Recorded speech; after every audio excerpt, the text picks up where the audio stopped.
this video, we will learn how to find out the profit maximizing level of price from the given cost and demand function. The question is, given the following total cost and demand function of a firm, we are being given the total cost function is C is equal to 5Q square plus 20Q plus 10. Q denotes the output, C denotes the cost.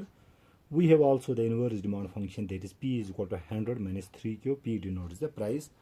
We have to find out the profit maximizing price. Options are being given. We need to find out the correct option. Okay. Sorry. So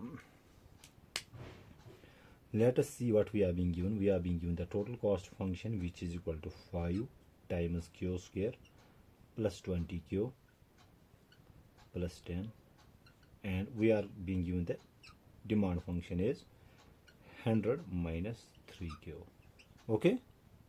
Now profit maximizing condition requires that we equate, if I write it here, profit maximization requires that we equate the marginal revenue with the marginal cost. Okay, that will be the profit maximizing condition. That means we need to find out the marginal revenue first. So to find out the marginal revenue first, we should know what is the total revenue. Total revenue is simply price into output, and we know that P is being given us, that is the inverse demand function, which is equal to 100 minus 3Q. To this we multiply by Q. This will give us the total revenue. So total revenue will be equal to 100 times Q, multiplying this to each of these terms, then we have minus 3Q square. Okay.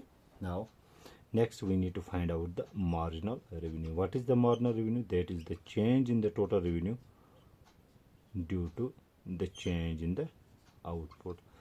So using calculus, it means the derivative of the total revenue function with respect to output. Okay, so derivative of Q in the first term is 1, we are left with 100, and derivative of Q square is 2Q, so 2 into 3 is 6Q. This will be our marginal revenue function. Okay. Similarly, we need to find out the marginal cost.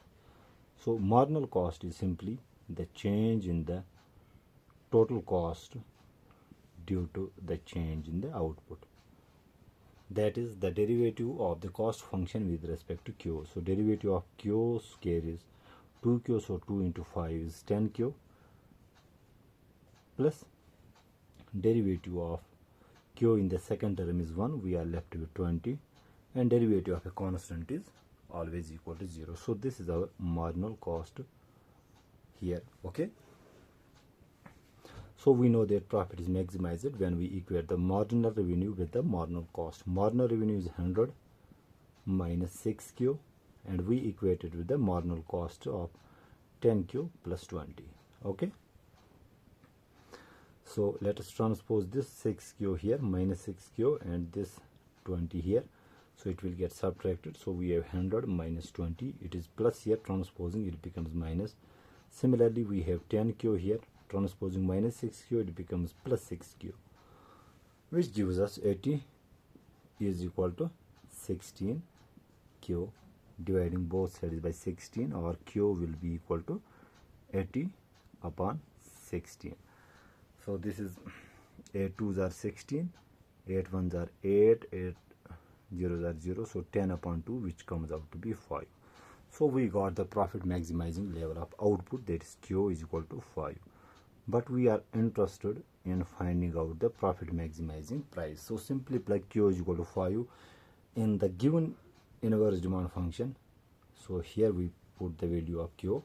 So profit maximizing price will be equal to 100 minus 3 times the value of Q, which is 5. So we get here 100 minus 15, which is equal to 85. Okay, 100 minus 15 is 85, 3 5s are 15. So we will get 85 as the profit maximizing price. So graphically, what exactly is meant by this? If I draw the graph here, so we have output here and price on the vertical axis.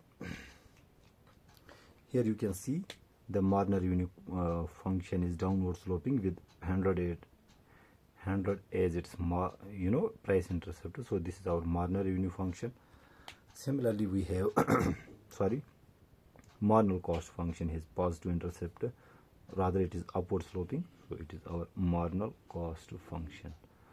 So they intersect, and that gives us the corresponding output level that maximizes the profit. And we have also the inverse demand function, which I forgot to write it here. So inverse demand function is the same intercept, but its slope is half that of the marginal revenue function. We call it also the average revenue function. So this point will give us the profit maximizing price of 85. I hope I make myself clear in this video. Thank you.